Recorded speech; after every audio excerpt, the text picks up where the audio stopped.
Broncos country, we're back at it. It's horsepower hour. This is going to be a fun one. Of course, free agency kicks off here in a week. Kodiak, your birthday, right? Coming up here soon. So in today's video or show, we're going to talk a little bit less about free agency and more about the NFL Combine. We're going to be breaking down the winners and who the Denver Broncos should target at running back, at wide receiver, at tight end, at linebacker. So y'all know the drill. Be sure, smash that like, subscribe to everybody's channels. They're in the description of the video, and contribute to the chat. Whether you're an Alex Singleton fan or not, you are welcome in Broncos country. Okay, so I think we're just going to get into things right now for the sake of time, and we'll see how things go. So let me go ahead and bring up everybody's names. Thank you again, Kodiak, Mark, and Jeremy, for joining the show as always. Yes, sir. But we're going to start with running backs, and we haven't really talked too much about this format. So, Kodiak, are you going to go through kind of some of your combine winners at this position, and then you'll take our questions afterwards? Is that kind of what you're feeling? I think I can just briefly touch on like every all these prospects, and then if we have any thoughts, anybody can like interject afterwards. Because this is basically going to be a live Kodiak video if you guys have seen my channel. So, yeah. Let's okay. Well, let's go ahead and get right into it. All right, perfect. So I thought Mike Washington deserved obviously to be the starter in this slideshow. Now, obviously, I got to mention Jeremiah Love. He absolutely blew it out of the water, but he's not a realistic option for the Broncos. That being said, absolute freak of nature. So I did not expect Mike Washington to test this well. Okay. I knew he'd be a beast. Everybody who watched him knew he'd be a beast. Everybody who watched him knew that he would be an absolute athletic demon. That being said, I didn't expect his athleticism to be historic. Okay. He's only one of two running backs since 2015 to get a relative athletic score of 10 or higher. Okay. He is just absolutely nuts. All right. Jaw-dropping movement for his size.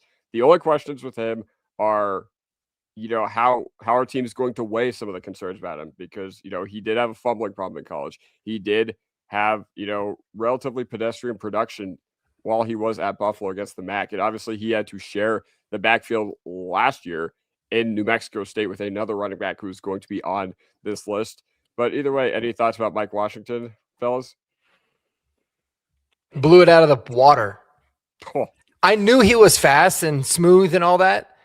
Never would I have guessed that he was a 4.3 fat and like a smooth 4.3. Yeah, exactly. But most importantly, he also had the best 10-yard split. What do they have it there at? One 151. It's unofficial, but it was confirmed to be 151. Yeah, 151, which is ridiculous. Also the fastest. I mean, I think personally, and I don't usually put that much stock in the combine, but the film with him absolutely matches the athleticism. I think he's absolutely going to be the second running back taken in this draft this year. I think he leaped over Jadarian Price. Yeah. Jeremy and David, any thoughts? Yeah, it's nice to see the prospects that you have shouted out and looked ahead and been like, really like this guy to perform well. And then you realize, damn it, I wish you hadn't done as well because we were going to try to get these guys. Now they're on everybody's radar. I mean, I'm sure they already were, but like, it's just like that double edge. It's like, oh man, Kenyon Sadiq I'm doing the tight ends later. I'm like, I wanted you to do good. I didn't need you to do historically good, So, exactly. Yeah, it's kind of bittersweet when you see these kind of things, but yeah, no, I mean, obviously Mike Washington was a big guy that we liked, and he proved why. It's just going to come down to those fumbles but yeah, I mean, what can you say? Look at the Raz. It's unbelievable. Yeah, Mr. Talks. Any thoughts? Yeah. Dude, first off, I got to say it, dude. You were the one that called it. What, 3 weeks ago? You said the Broncos got to trade up into the first to go get this guy, Mike Washington. And now look at him, man. A 5.51, 10-yard split, 4.3 speed. This guy is exactly who we need. Now, Jonathan Taylor had fumbling issues coming out too. He seemed to fix those with Indianapolis. personally, okay, 4 fumbles this past year, I believe, right? I think it's 12 in his entire college career, not 12 this year. Something fucking fell down behind me. I hope that means he's not getting tagged, or I hope that doesn't mean he's not getting tagged. But yeah, Mike Washington, I would be totally okay if we drafted this dude with our 30th overall pick. I know that might be a little rich for some of y'all. And again, depending on who's on the board, you might want to go a different position. But how many times do we get on this show together and complain that we don't have enough guys that can make plays? This guy is that. We're so, caught up in the negatives of somebody's game that we can forget what they can do. It's kind of like KC Concepcion. If this guy's at 30, you got to take a hard look at drafting him too. I know he's had drops, but this dude's electric. This guy can transform an offense. Let's try and coach those things. What's the point of coaches if these guys can't improve their weak areas? So Mike Washington is an absolute yes for me. I love this guy. I'm not even worried about where he was at prior to Arkansas. When you put up 1,000 yards with that terrible offensive line, get hit in the backfield, nah, man, you deserve credit. You're something special. Exactly. It was cool to see him get emotional too after he ran it. That's always a cool moment. Think about it, literally changed his life. But it was massive for him, and it just come out and do it was cool. It was cool to see. Oh yeah. He knew it too. He knew it. And Terry Arnold, I don't know if you guys watched the podcast with Sertan, but he said, the agent called him and he was like 4 or 5. Oh man, I got to run again. All right. So moving on to our next guy I wanted to talk about, Jadarian Price. So you had already mentioned that you kind of think that, I don't know how he has adjusted within your ranks, Mark, but Jadarian Price is somebody that I think was a relative loser of the combine. I don't think he was anything. I don't think he drastically did anything bad to his stock or anything because he still tested well. But now you have questions about the size. Okay, if he's going to be 5'10", 203, if he's going to play at 5'10", 203, what is his ceiling? Because ultimately that was something that, we had those questions with Gibbs a couple of years ago when he was coming out of Georgia Tech and Alabama. But yeah, he also had the second slowest 10-yard split of all the running backs who tested. It says 1.57 on the RAS card, but it was confirmed by the NFL to be 1.61. So, he's one of those guys that you're going to have to trust the tape with because the tape for Jadarian Price is sick. He's good. He is really good. I don't think, the NFL Combine is not telling us that this guy can't play. But concerned about his size or anything? Anybody have any thoughts about Price? I was surprised to see him run as slow as he did, man, to be honest, because, again, when you're watching his tape or his highlights, this dude is juking people out of their cleats and then running them over. And, yeah, I was kind of surprised to see that his 10-yard split, his vertical, weren't better. But, yeah, he's a tape guy.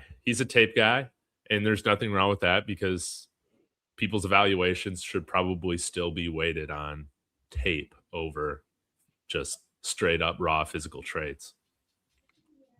Yeah, if you have an option to trust the film tape or the tape measure, you got to go film tape every time, right? Exactly. It's running in a straight line is cool to know that, but you have to watch. Terrell Davis ran slow. That's not it when it comes to running backs necessarily. It can come down to home run hitters type of guys, but it's his vision and his just if you just watch the tape, you go, oh my gosh, this guy's unreal. So yeah, maybe he slides a little bit. I don't know. Again, I just trust the tape. Guy's a football player. He filled in admirably. When he came in, it almost was there no drop off to an absolute freak out there and Jeremiah Love. So maybe this one did us a favor if he ends up getting the second round or something like that because he didn't test perfectly. Who knows? Mm-hmm. Yeah, Mark, any thoughts? Yeah, I was honestly surprised how light he was. I didn't think he'd be 203 pounds. I thought he was a little bit bigger than that. I'm not overly concerned. I thought the 4.49 was fine. The 10-yard split of 1.61 is a little bit concerning, but again, you never know what kind of goes into these things. Just to give you guys an idea, that's a slower 10-yard split than what Audric Estime had. Oh God! And he had a shorter vert, and he had a shorter broad jump. But obviously, this guy's a significantly a better player. I mean, just like you said, I think you watched the tape. The guy is fluid. He's strong, and his play speed's amazing. And I think his biggest asset is the fact that he is a really good kick returner. And that's going to help him a lot in this year's draft too. So, you put it on. He was behind the best running back that I've ever watched in Jeremiah Love, and he didn't really look a whole lot worse than him when he took over. I mean, he definitely wasn't as dynamic, but he was still very, very effective. So he was one of the guys where I wasn't overly concerned about the way that he tested, and he was buttery smooth, man. In some of the field work drills that he did, like with the bags and all that, I thought he looked really good. So, yeah. I think it was fine, but I wouldn't say it's a stock drop, more so than there was just other guys that kind of took the show over, right? Yeah, that maybe rose a little bit, but it doesn't necessarily mean that like he hurt himself. It's just now it kind of closed the gap naturally. So yeah, exactly. And I'll go a little rapid fire through all these guys. Another guy who didn't lose necessarily, but there are now questions about like where he'll go, because only 8 running backs ever have been drafted that had a worse 3-cone time than Emmett Johnson did this past week.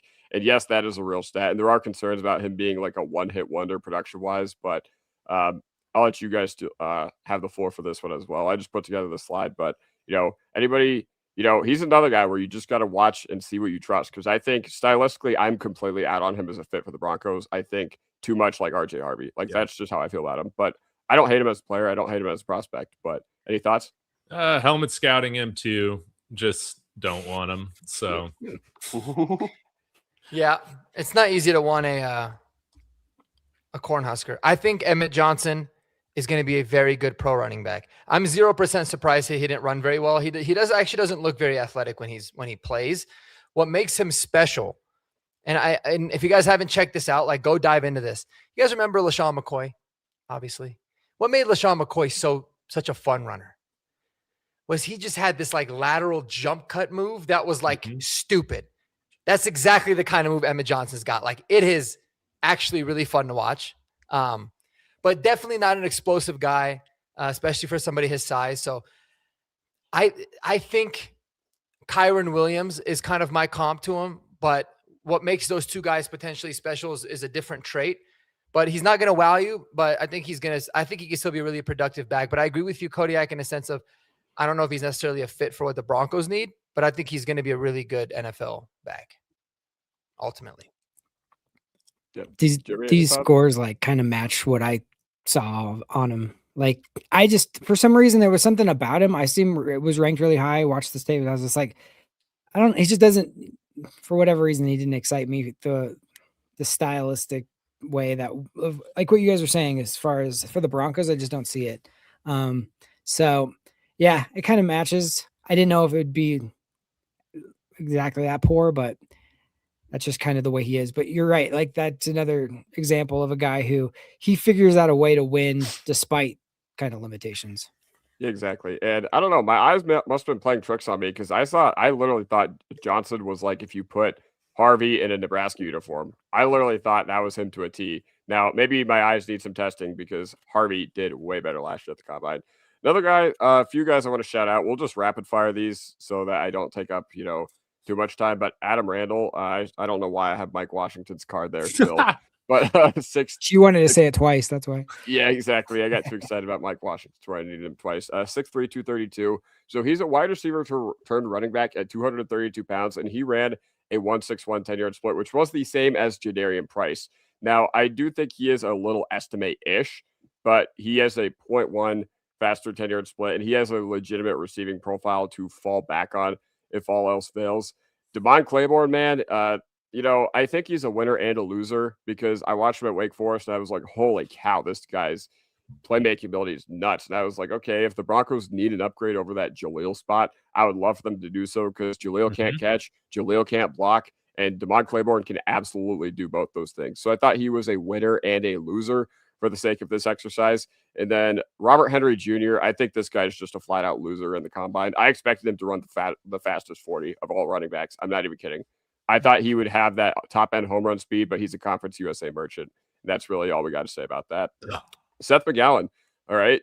Second best vertical for a running back ever and a fifth best broad jump ever. That mattered a lot for him. Now, the thing is, the guys who had the vertical and the broad jump around Seth McGowan's range, they all went 4th round or higher. And that matters for McGowan because McGowan was already a risky player, with, everything that happened off the field. And the fact that the off-field stuff was relatively recent within his life, relatively meaning like 4 or 5 years ago. What did he do again? Something with a Powerade bottle? Yeah. He got robbed, or he pled guilty to charges of robbery because he, threatened somebody with a Powerade bottle. Okay. But 449 is still a nice Him and number. Clay Webb. What the hell is going on with this Powerade, guys? Exactly. They both use it as a weapon in some way. Maybe he's meant for us. Exactly. Maybe he'll go to Tennessee with Clay Webb. But he didn't blow the 10-yard split out of the water, but he 449 is still a nice number at 223. Still very productive as a receiver throughout his college game. So any thoughts about Randall, Claiborne, Henry, or McGowan, fellas? I think Randall's probably my favorite day 3 running back. Mm-hmm. He just started playing running back too. He was a receiver before, which I like, but he's fun, man. He's good. I thought he killed it.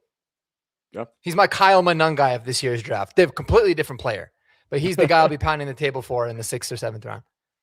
That's high praise coming from Mark. Yeah. There's definitely some guys we could get as like a Jaleel replacement, but hopefully we make a nice couple free agency signings. But yeah, Damon Claiborne, I've kind of thought the same way with that Kodiak. And then with who's the last guy that was on there? Seth McGowan? Dude. Yeah, I like him, man. I don't know if I would want to use like a day 2 pick on him, but if he's one of our day 3 picks, I'd be pretty happy about that. I think he's a pretty good player. Yeah, PFF had him ranked like 96, and before the combine, I was like, no way he goes that high because of all the off the field stuff. But you never know.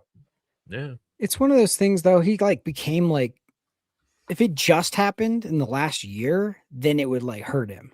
But it happened so long ago that he's changed a lot, and he's now one of the leaders on the team that it's almost like a positive in a weird way, because it's like almost can trust somebody who's gone through something negative and come out the other end and really come out the other end and been such a bright spot for him. So I almost don't think it's gonna hurt him that much, honestly.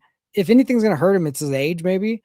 But yeah, no, I really don't think it's gonna be that big of a problem. I mean, if he checks all the boxes in the interviews, I don't think people have a problem with him. Yeah, no, exactly. So yeah, that's pretty much all I have to say about all these guys at the combine. Like I said, touched on him. Conference USA merchant. All right, who is next? Oh yeah, I guess. Also, did TJ Harden run and stuff at the combine? Couldn't find his RAS score. I think he's so. the back from SMU. Did he declare? I don't think he was even at the combine. Oh, maybe it was. Yeah, there were a couple I really liked, like Chip Trainum, and there was somebody else who didn't get a combine invite. Oh, Dean Connors. I like him, and he didn't get a combine invite either. Oh yeah, you forgot to mention Eli Heidenreich with a 4.44 40-yard dash, as well as a 1.51 10-yard split. He can play everything. I'll make it. Oh, Heidenreich? Yeah. Heidenreich ran well. I'll make a slide on him someday for you, David. Thank you. Yeah, but Robert Henry Jr. is killing my UTSA dreams. You're absolutely right about that. Oh, well. Why did I just automatically think he was going to be a 220-pound running back? Dude, that's something what I about thought. The name Robert Henry. I don't know why. I was like, oh, he's a big back. And then he's got the braids like Derrick Henry too. Yeah, plus there's already an RH in this draft, Roman Hemby, who is 6 foot. He's not actually that big, but he looks really fat. Yeah. Good old indie back. Well, let's move on. Mark, you had wide receivers, right? I did have wide receivers. It's a really fun group, man. I don't know. It's a strange group of running wide receivers though, because it's there's a lot of really talented guys, but completely different flavors. I don't think that there's bona fide wide receiver ones in this draft, maybe a couple, But there's a lot of guys that are going to be really good depending on like the role that they get put in or the team that they drafts them, which is why I'm kind of cooling off a little bit on like the Broncos necessarily drafting one. But I'm going to say my first stock up is, holy hell, talk about the Mike Washington Jr., but for wide receivers. And I definitely wasn't even thinking about this guy, Jeff Caldwell, wide receiver out of Cincy. All right. This dude is 6'5", 216 pounds, dusts everybody in every single thing. He ran the fastest 40 at 4.31, 10-yard split at 1.48, which is ridiculously fast, like very, very fast at 1.48, 42-inch vertical jump, and 11-foot 2-inch broad. He's a 9.99, right? Or he's also a perfect 10. Yeah, he killed it. It's one of those things, man, where I didn't watch a lot of Cincy. The only time I watched Cincinnati really was to look at Joe Royer. But I'm going to definitely go back. I had it marked down. He's going to be one of the first guys I go back and watch, because when you see somebody of that size test the way that he did, there's got to be something there. Now, is he an absolutely terrible route runner? Does he do nothing? I wouldn't say no. I mean, he's someone that, has some production in college. So it could be a lot of factors. Maybe he had a really bad quarterback or whatever it might be. But, 32 catches, 478 yards, 6 touchdowns last week. Last year, at Cincy. Interesting player, man. Dude that's crazy numbers. Elite all across the board. Look at that.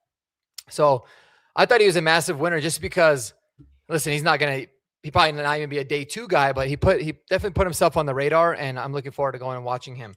Dude, 6'5", running a 4.31. Yeah. I don't care how bad of a route runner you are. Can you run straight? Yeah. Well, and the fact that he was 215 pounds, right? Because, you're talking Chris Brazel, who is fast. We knew he was fast. Is 6'4", 198. So it's like almost a 20-pound difference between those two guys. And he dusted him in everything. 10-yard, vertical, 40, all that. So hell of an athlete. Any thoughts from you guys on Jeff Caldwell? I mean, this seems like someone Jeremy would really like. I haven't watched him enough, but I'm excited to watch just him on now. paper. Yeah. Well, shoot. See all the green. That's all. Obviously the score speaks for itself. That's crazy. Kodiak, do you have any thoughts on Jeff Caldwell? Have you looked into him at all? So I actually haven't. I'm like you, where I didn't really watch a whole ton of Cincinnati to where, or other than Joe Royer, but I'm kind of like you, where I kind of have to respect the athleticism. Like, there were a handful of guys that went, that I thought were going to go really late in this draft. Like Deion Burks was not somebody who I was even remotely interested in. Then he runs like a 4.3 flat and jumps out the gym, and I'm just like, oh dang, I might have to respect that. So my only real takeaway from Caldwell before I actually watch him is I think there's just a handful of guys at the wide receiver position that I actually have to respect a little bit more than I did coming into the combine. No doubt. No doubt about it. So another guy that I felt really took me by surprise, and in a good way, because I liked the player a lot, was Jeremy Bernard. Yeah. I view him as like a jack of all trades receiver, right? He doesn't really do anything very, very, very good, but he does he doesn't do anything elite, but he does everything very good. He's just solid. That's why I think that Sean Payton would absolutely love a player like him. Did not really think he was all that athletic based off of watching him, but man, he surprised me big time. Like the 40 that he ran, I thought was really solid overall. He got into the 4.4 range, I think. 4.48. Yeah, 4.48. His 10-yard split was really good. It was one of actually the better ones at 1.52. He jumped really well, and I thought he looked like a really good, athlete overall. So I think his stock's probably going to rise a lot, because he's one of those guys where that was the big question mark on him, is how athletic is he, and he answered the bell. And so, David, I know you love Jeremy Bernard. Anything else you wanted to add about him? Yeah. Again, I think that he's just a good fit for what Sean Payton wants to do with some of these wide receivers. And he's got the size, you can see 6'1", and I think you give him a year or two to really develop. Maybe you're not throwing him into the fire, but I think he can become a really, really good wide receiver. I don't know about a wide receiver 1, but I think that him on this team, I think it really does elevate the room. I really do think that. I think he's a good route runner. I don't think that they, maybe Ty Simpson didn't get the ball to him downfield enough. I know that, a handful of his targets were obviously manufactured at the line of scrimmage, but that doesn't mean he doesn't have downfield route running ability. I think he does, and just wasn't featured enough. So I think he could be there for us at 62, man. Mm-hmm. Yeah, very much so. And again, I think he profiles really well in terms of what Sean likes to do. Jeremy, Kodiak, anything else that you guys wanted to add about Jeremy? Yeah, as a person with the name Jeremy, seeing it spelled like this, I cannot co-sign this at all. It's Jeremy. It's not Jeremy. Yeah. It sounds like Jeremy. Right. And somebody who has the name Jeremy and has been called Jeremy for like his entire upbringing, seeing a guy like willingly spelling it like this, it's like, what are we doing here? And for that, I'm out. Yeah, no. Like, from now on, we're calling you Jeremy. It's like not even Jeremy. It's like Gurmy. It's like that's just bad. I don't know why we have to reinvent the wheel on normal names, but spelling them differently. That's so dumb to me. But to his credit, I don't think it's his fault. It's not his fault, but change it. I get you. Do something. I get you. Yeah, he came out the womb and they were just like, let's call him Jeremy or whatever. Ugh. But no, I wanted to not like him because of his name. I wanted to not like him literally because of how he spells his name, but it didn't happen. I still liked him, and for all the reasons that you laid out, Mark, I think he's a really good guy. I think he, offers, there's a difference. I think there's a V word that potentially needs to be banned from draft talk: versatility, because a lot of the times it just leads to instability. That being said, Jeremy Bernard is versatile, and I like that you give him, things around the line of scrimmage, touches around the line of scrimmage. And I like his yak. He's more of a, make you miss guy than a run through contact guy. But yeah, man, good blocker too. So I think I think he'd be really good. Now, Big E, I mean, calling him the Alex Singleton of wide receivers, man. Wow. Just doing him dirty. I actually have that guy for you. I'll get to him. Now that I'm thinking about it, maybe him being his name spelled like that has like put him under such like, I'll show you type of mentality. Like he got probably picked on for that for a long time. So maybe it is like a net positive. Oh, Mark Hydra says, reminds me of Chris Godwin. Is that fair? That's a very, very good comp. And they're like this similar size profile, which I love. I love that size profile, like the 6'1", 210, like kind of built like a running back. Yeah. I think you see a lot of really good receivers that are built like that. That's a Hydra ammo. You nailed. That's a great comp there, man.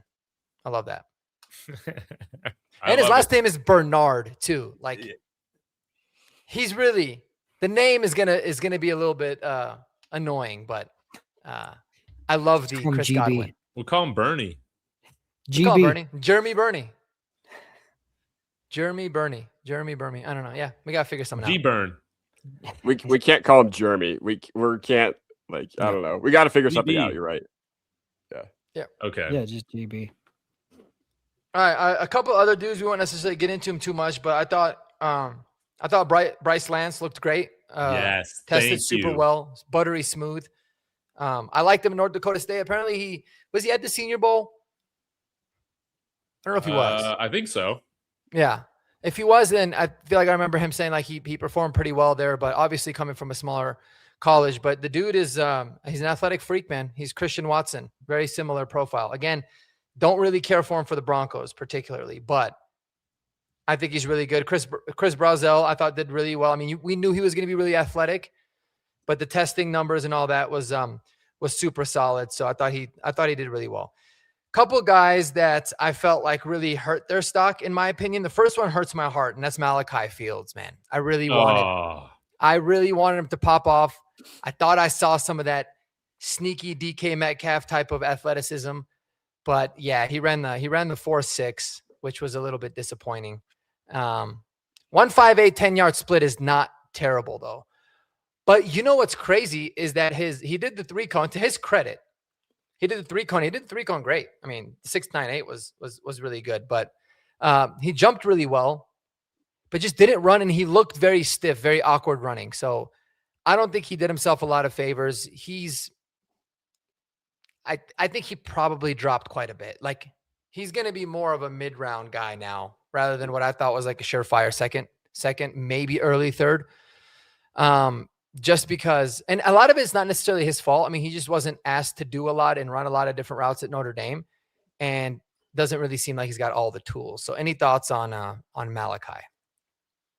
I dropped him substantially as well. And real quick, I do want to talk about Bryce Lance real quick. He's a guy that I kind of disagree with you, Mark. I think I would like his fit for the Broncos because I don't think we have, that bigger developmental guy who like offers a lot of upside in the yak game. So the reason I didn't really like him as a prospect, I had him as like my wide receiver 21, and I didn't watch every wide receiver. But full disclosure, I don't think he won enough against FCS corners. I just flat out don't think he did. I didn't see like real separation ability there. That being said, the playmaking ability is there. And I think, having a guy like that with that sort of upside that you could potentially develop, something about that's intriguing to me. Mm-hmm. No, he's intriguing. And again, it depends for me. It depends on where's he going to get drafted. Cause I feel like he's always had kind of a lot of buzz, and it might go up now. I don't know if I would take him in the second or third. No, but if it's an early day 3, when did we draft Brandon Marshall?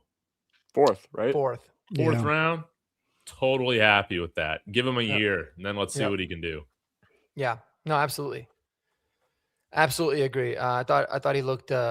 And when I don't know, like if you guys watch the 4, I love the Gauntlet's my favorite. We'll get to the Gauntlet. The Gauntlet is I so love fun. to watch the 40s, but instead of like the time, I like to see how the guys look. Yep.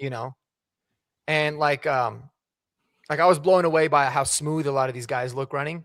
And then other guys look awkward, but they still run fast. And that's something that stood out to me with Bryce Lance and obviously Mike Washington. Mike Washington looked like he wasn't even running.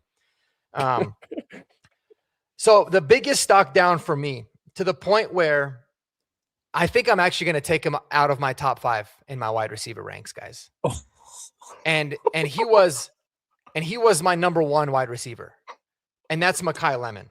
Because firstly, I hear this guy talk in the interviews.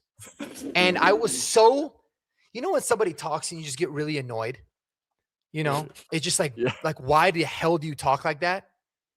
Drove me crazy, dude. Like, does this weird thing talking like he's a snake, comes off as like super cocky, arrogant, not confident at all.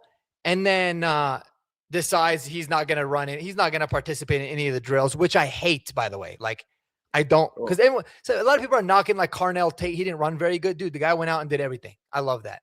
I don't like it when guys don't participate and they're healthy. Look at Jeremiah Love. Jeremiah Love could have absolutely, the only thing he could have done is hurt himself by testing.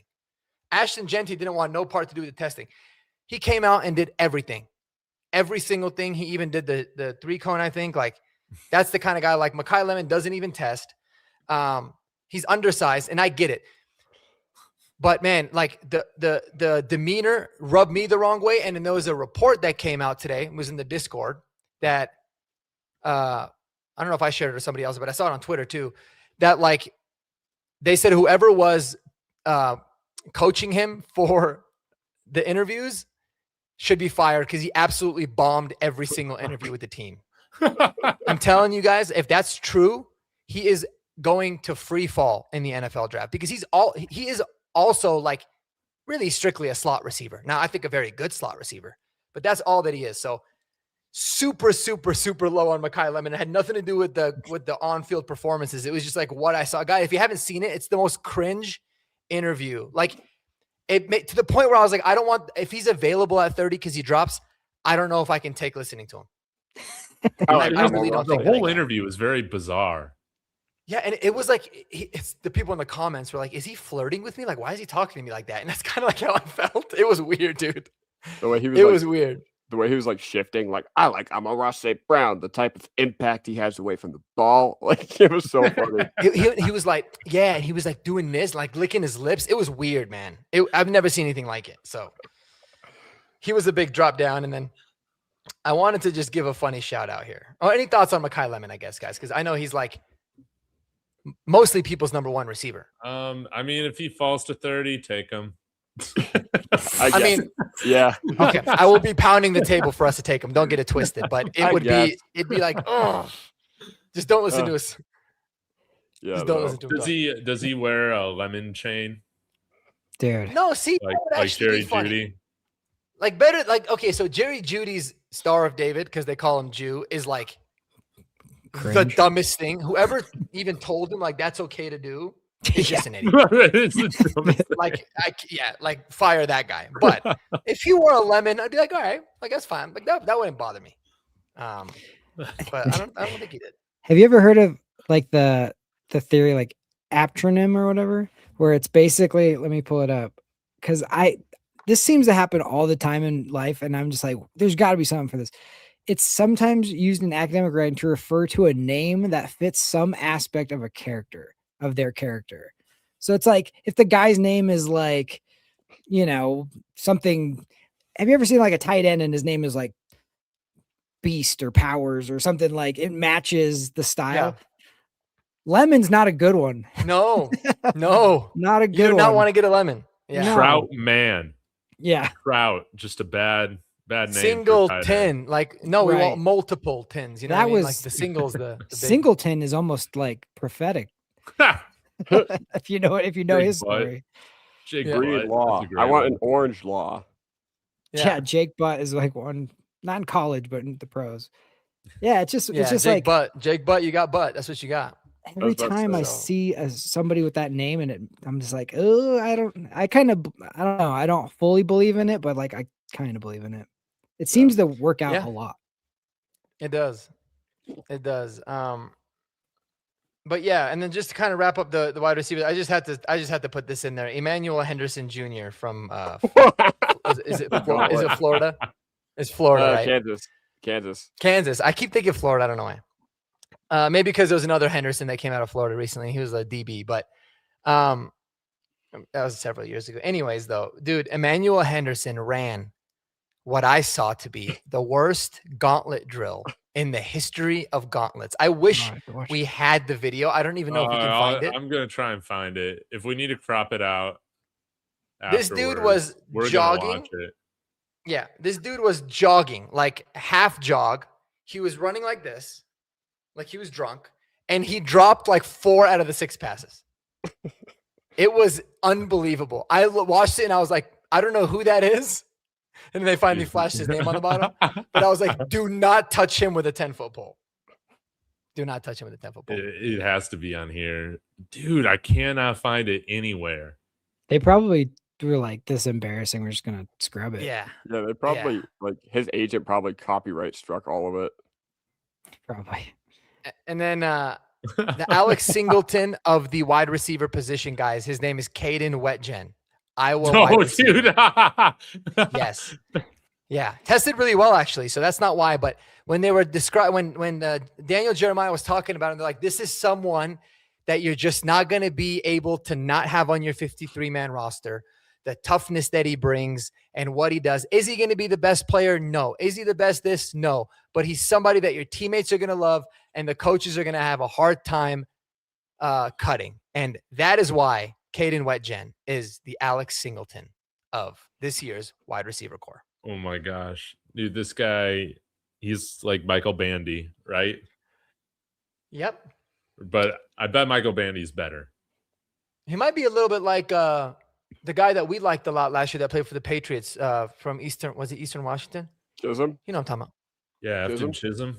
Afton Chisholm. You know, but I think every 5'9" white wide receiver they're all like the same to me, you know. Yeah, he's every coach's wet dream. Yeah. Yeah. Caden Wet Dream. Well, thanks, that's Mark. all I got for This was great, that's all I got man. for the receivers. Interesting. All right, Jeremy. All right. We got tight ends. Tight ends. Yeah. Okay. I said it earlier. A couple really, really stood out. And then some kind of surprisingly stood out. Let's just go off the top rope. I was hoping this guy was going to make it to us 30. That ain't going to happen probably at this point. Like, we're going to have to trade up if we want him. Kenyon Sadiq from Oregon. I mean, he just went bananas. Let's see. His I'm pulling it up right now. yeah, pull it up. He's a 999, I think. Well, I don't There's a know. I lot think of his these. relative that throw score wasn't. Oh, It was 943. but it was yeah, because of some Because other he's stuff. short. Yeah. the But height, weight. dude, this guy can absolutely run. He ran a 4.39, the fastest tight end ever to be recorded at the combine. And then his vertical was I think the second best ever. It was a 43.5 vertical. Unreal to match. Just if you watch his tape, he's leaping over guys, he's running past guys. It's like he's unreal. I'm kind of surprised that, and then yeah, to go with the second guy who's killed it. Eli Stowers from Vanderbilt. Look at this broad jump. Like he's got the springiest legs I've ever seen. His vertical and his broad jump are like Ridiculous. all times. But yeah, those two guys are the guys that really showed out, but they didn't have necessarily the best like 3 cones or that kind of thing. Sam Roush, surprisingly. Yes. If you want to pull him up, he had an Told y'all about unbelievable- Sammy. Oh, I didn't I think he's know. gonna be a 9.9. He's a 9.93 RAS score Yeah. guy. Crazy. And I'm now fully in, even though what's his arm length at 30 inches? Whatever. Don't even care anymore. Forgot about that. they have him as 9.99, but 30 and a half. They got him at 30.6. That 0.6 makes a difference. Big time, dude. and Sam Roush is one of those guys that kind of is good at everything. And when you just watch him, he's not necessarily the fastest guy you've ever seen or anything, but like, man, he just catches it smoothly. He just looks like a professional tight end. Like He does. just day one, plug and play. He's not fighting the ball at all. He's smooth. He can block. You really can just settle in and do everything. So he was a big winner. A late guy that I kind of liked who ran fast as well, RJ Maryland. He's Russell Maryland's son. Mhm. Oh. He ran really fast. He goes to SMU. His RAS score is only an 8.58, but I looked at his tape after the fact and I really liked him as a player. He looked kind of he was uses his hands. He can go catch back shoulder. He got good ability. And I think, let me look up PFF again. I had it pulled up here. PFF has him like right now. He's got him 286 overall. So like, Yeah. he could be one of those guys late that might surprise a lot of people. And then there's kind of like a hodgepodge of guys in the middle that I kind of like all of them. There's Dallin Bentley, Yes. Tanner Kozel, and then the guy from Wyoming, Gillenborg. Mhm. All of those guys looked pretty good. Like they all were fluid. Like you were talking about the gauntlet. I like all of them in that. But yeah, Bentley, Kozel, and Gillenborg are all kind of like those mid-round guys that actually I would be pretty excited to. Now, if we have to take care of business elsewhere early, like running back or linebacker, a lot stock exchanges did a 2-round mock and they had us taking Jacob Rodriguez, I think. Jacob in the Rodriguez first. at 30. Yeah. Yeah, and then they had us taking Stowers in the second, Yep. which I'd be pumped for. But even if you don't get one of those guys in the first few rounds, day 2,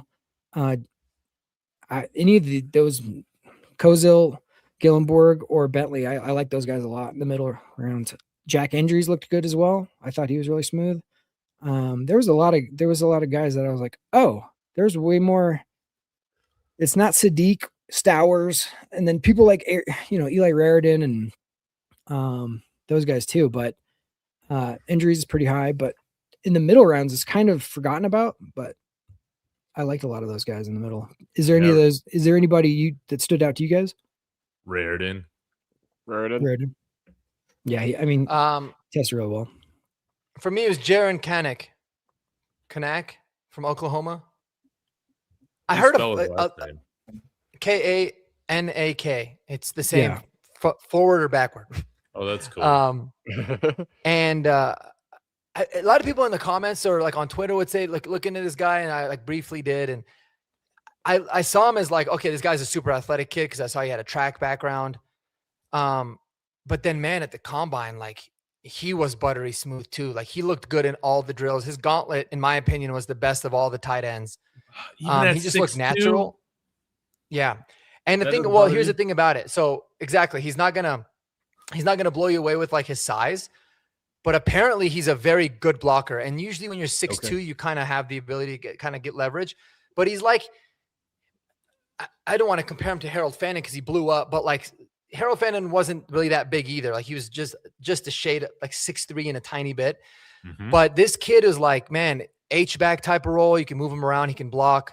But surprisingly very, very athletic, like 4.52. He has a track background where he used to run the 100 meters.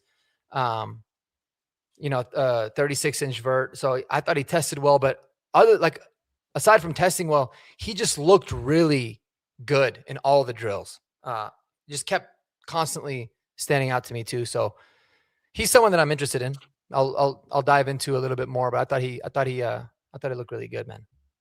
He did. And I don't know. Yeah. The good news is we're spoiled for choice. Like there's a lot of tight ends that we could take in the mid rounds where I'd be happy with the pick. And, free agency, our choices aren't that stellar as far as what we need to do at the tight end position or what we should do. But in this, upcoming draft, we have a lot of really good choices.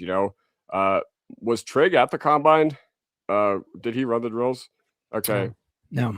I didn't think so. But that's another one where if you're just talking pure ball, then he might be very high up on a lot of teams' lists. I thought he was maybe the best vertical tight end in the class. Josh Cuevas is somebody who hasn't been talked about yet. I like him.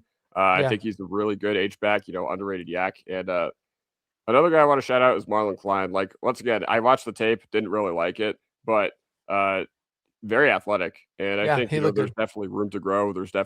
He was like built in a lab, like 6'6" or whatever. He was big and tested really well, jumped out the gym. So we're spoiled for choice in the mid rounds for sure. Yeah. So people like, that's the thing is like, I don't want people to panic if we get to day 3 of the draft and we haven't picked certain positions, because it's going to be interesting how they attack this, because it's weighted differently this year. Like the running backs, it's kind of like, I don't know, sitting right now, how would you guys feel like, let me ask you this. I'll ask Kodiak because he's a Mike Washington guy. Would you rather draft, let's say both these guys fell to 30, Mike Washington or Kenyon Sadiq? Mike Washington, because the draft is just deeper at running back. And I think there's a lot of, the deepest draft are at tight end, I bet. And there's just a lot of guys that I'd be happier with in the middle rounds at tight end rather than running back in those middle rounds. Like, oh boy, like 7th round Jamari Taylor or 4th round Jamari Taylor, like cool. But 4th round Sam Roush, 4th round Jack Endries, now we're talking. Right.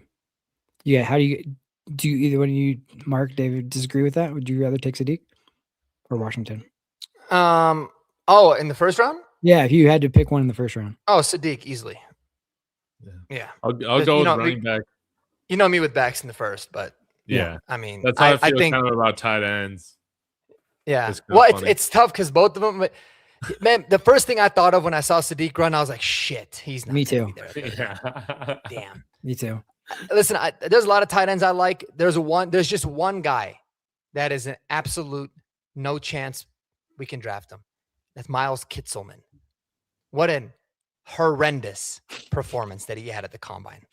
In the gauntlet, it was terrible. He was dropping like even the warm-up routes. Yeah. He's awkward as hell. He ran a 4.9. Oh God. Right. He had a slower 10-yard split than like some of the defensive tackles in this draft. Yeah. He just looked he looked nervous.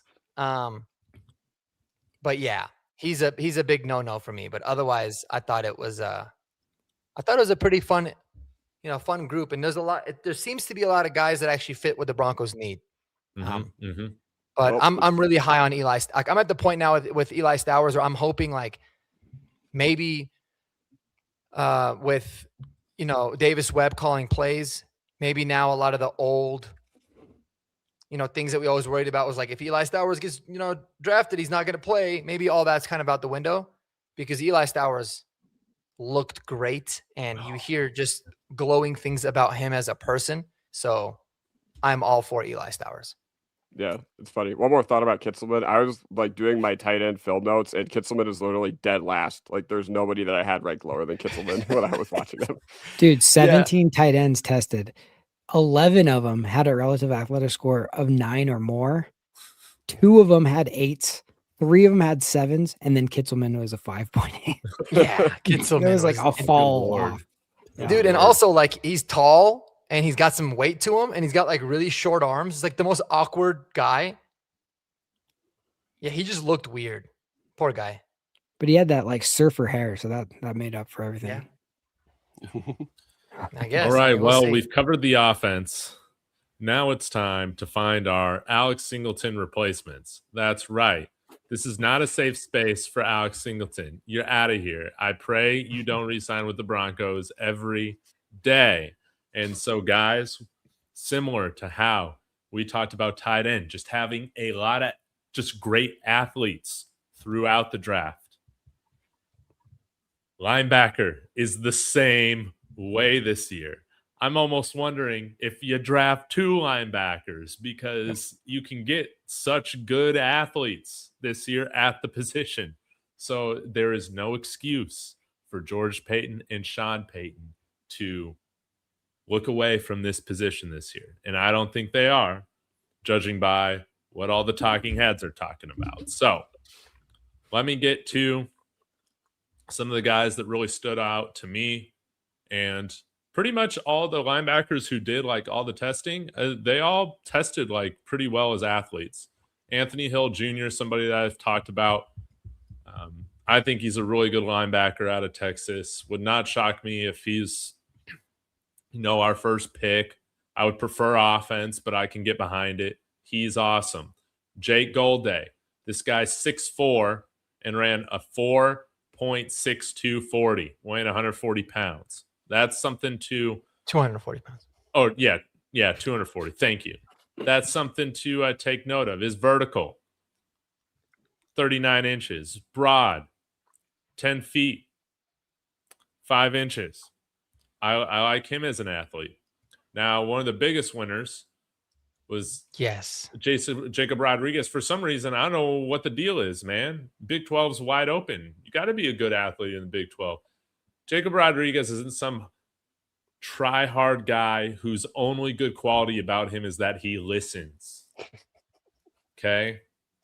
This guy generates turnovers, and he backed up that production with a really solid combine. And he also did the shuttle and 3-cone and tested elite at that as well. But you can see a 4.57 40, a 1.60 10-yard split. I'm all about Jacob Rodriguez at pick 62. He's my new number 1 choice for pick 30. That's how big this was. And guys, if you ever have to worry about a linebacker not being able to learn Spanish, draft a Rodriguez, man. Because this dude can definitely speak the Vance Joseph Spanish. But anyways, all jokes aside, a massive combine for him, dude. Like, the tape is unbelievable. The guy is a forced fumble machine.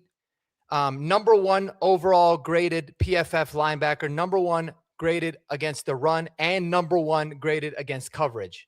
Crazy. All of them.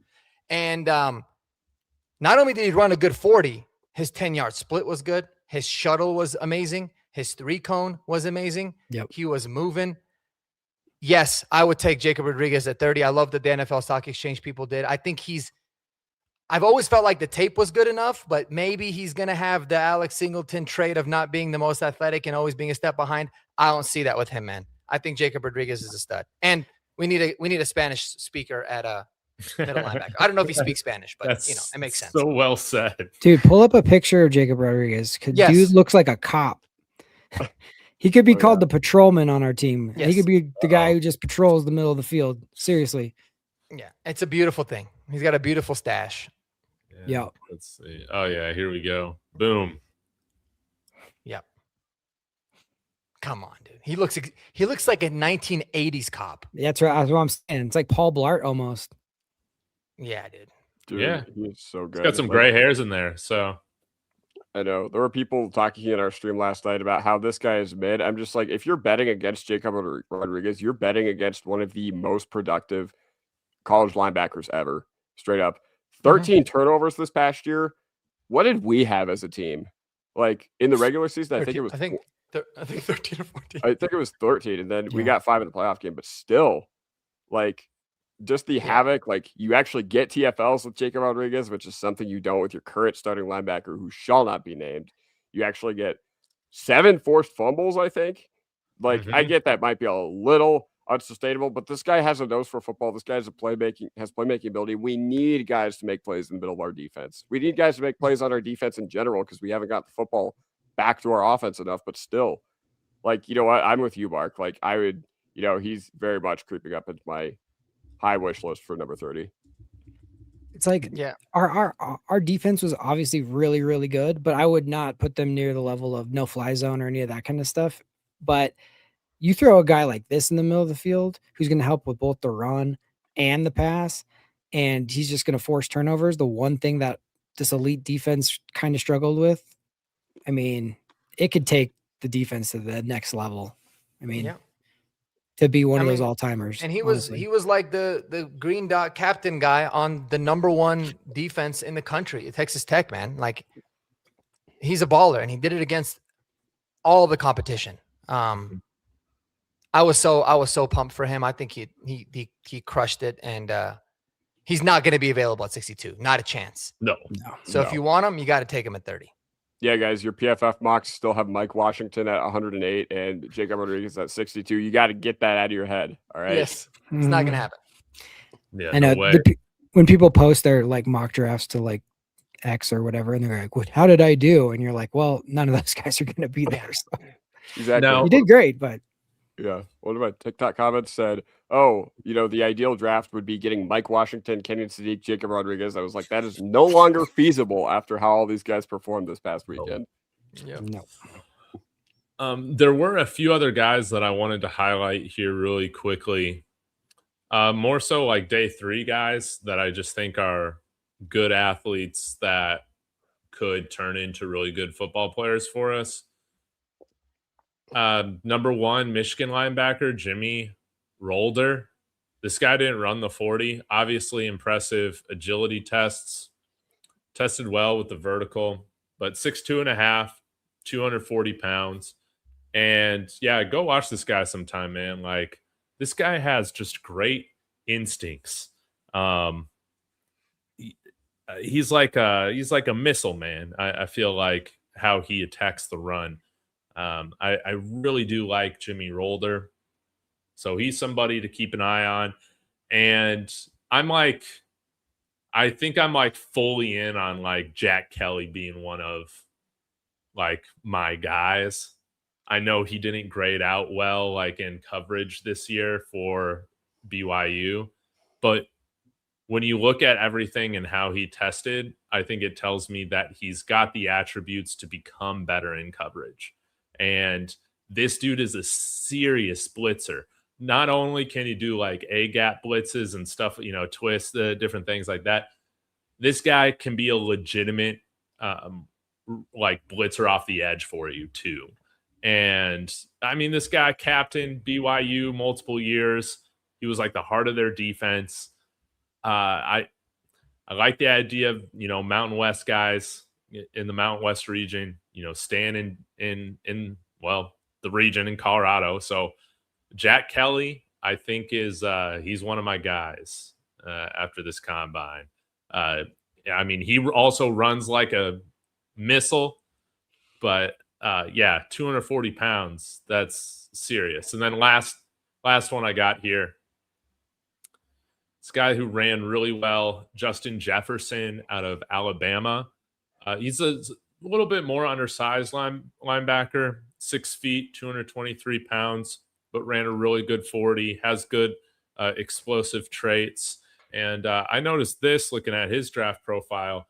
His average depth of tackle was like 7.5 yards. So the man gets downfield really quick to make run stops. And that's something that really pops out to me. But all these guys, I think the last few would be, day 3 guys.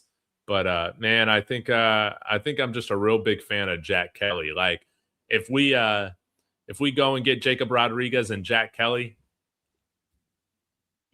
it's game over. Love it. Jack Kelly's like all-time great linebacker name too. Yeah. You believe in that Yeah. kind of thing? So Yep. Love Yeah. it. There's a lot of good linebackers, man. There's so many good ones. CJ Allen, I know he didn't test, but Kyle Lewis is going to be a really fun player. Some people got him as a safety. Some people got him as a linebacker. He's kind of a hybrid. I actually think VJ would love that because he kind of ran a lot of those packages last year where he'd have one linebacker and like an extra safety or Barron in there or something. He's good. Torian York is one of those. This is a loaded class, and I'm all with you. Let's get 2 of them, man. Let's get 2 of these guys. Yeah, because I mean, I was even looking at like, the guys that we brought in last year at linebacker. It was what, Jordan Turner, Karene Reed.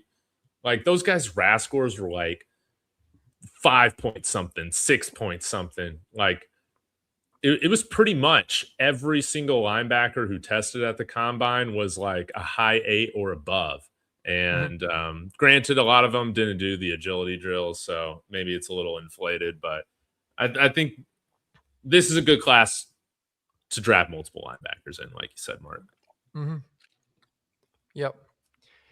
So yeah, you want someone that can cover running backs for sure. That's Kyle Lewis. That guy was going one-on-one with the running backs at the Senior Bowl and just like sticking them. So yes, Kyle Lewis. He was another guy I had on here. I just didn't get to, but he ran a 4.53.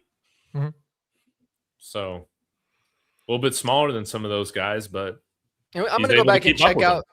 I'm going to go back and check out that TCU kid too, Caleb Alarms-Orr. He was flying. Yes. 6'2", 235, ran a 4.47. Had it not been for Sonny Styles, everyone would have been talking about him. So another guy to maybe add to the list. Well, for me, add to the list to go watch for sure, and then see where he stacks up.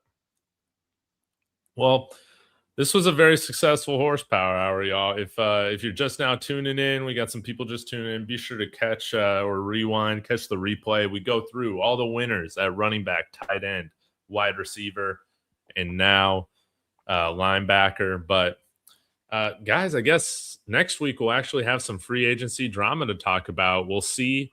Tomorrow's the tag deadline. So Jaquan McMillan's been tagged, but Alex Palczewski hasn't yet. Right? He hasn't been tagged with a tender. And we will patiently await to see if this Alex Singleton stuff was just fake news or real. Can't wait. It's going to be drama. There's going to be things breaking during the show next week. Oh, man. That's for sure. And we're going to get you a nice little cake, Kodiak, for your birthday. Oh, yes. Oh, yeah. Get you a virtual cake. You can finally drink, Kodiak. Exactly. Also, wanted to mention Tyler Columbus. If you haven't checked out his channel, he posted a video a few days ago about how he failed his combine and went from like a mid-round pick to undrafted based on his testing. It was pretty hilarious. So go check it out. He fell down during his 40. I did not know that. That's awesome, actually. Yeah, he face planted doing his 40. So go check out Mount Columbus Speaks. Anything else coming up on your channels? Kodiak, Mark, Jeremy? Tomorrow, I'm dropping at 9 a.m. with an Australian, my top 5 free agent wish list. So Aussie Talks NFL. Aussie Talks NFL, who you guys know from the Discord and on Twitter. If you guys are on Broncos Twitter, he's hysterical. He's another one of these guys that is very pragmatic and realistic about the team. So we're not going to just be spewing nonsense, but you're finally going to get my top 5 because it's easy during combine season to get lost in the sauce with all these prospects. But guess what? We still got a whole cycle of free agency to know where we need to improve the team in the draft. So, I got that dropping at 9 a.m. tomorrow. Love that. Mark, anything? Tomorrow I got dropping a video on Jacob Rodriguez, specifically about him. So excited about that one. And looking forward to seeing Aussie Talks NFL, man. Yeah. I love that. How many times did he say "nar" on your video? Well, we're going to record at midnight Denver time to make sure he can still, because it's Australia. So just try to get him to say the word "no" as much as you can. It's the best. Dude, Australian is the coolest accent ever. By far. My series Australian. I love it. Do you want us to re-sign Alex Singleton? Him. Nar. You're like, all right, cool. Perfect. Can you say it a little louder? That's great. And Jeremy, when are you going to start posting solo videos, huh? Yeah, I don't know, man. I'm gonna surprise you guys. He's like, well, my Not kids gonna are in knock it. college. That's exactly. Yeah, no, I'm working on a lot of other stuff. Sorry, non-football related right now, so it's kind of taking up a lot of my time. But I mean, this is such an fun time of the year because it's like there's just so much information to comb over and so many different things. So, it's like I was telling my wife, she's like, "Isn't it the off season? Do you still have your podcast? Are you still guys talking about what are you guys talking about?" I'm like, "There's never an off season. Like, there's kind of more. I have to do more research and look at more stuff now than I do during the season." Definitely. So, Yes, Yeah. it's a lot more work, but it's also a ton of fun. Well, guys, thank you so much for tuning into Horsepower Hour. I greatly appreciate every single one of you. Again, we'll be back next week to talk more free agency. Until then, go Broncos.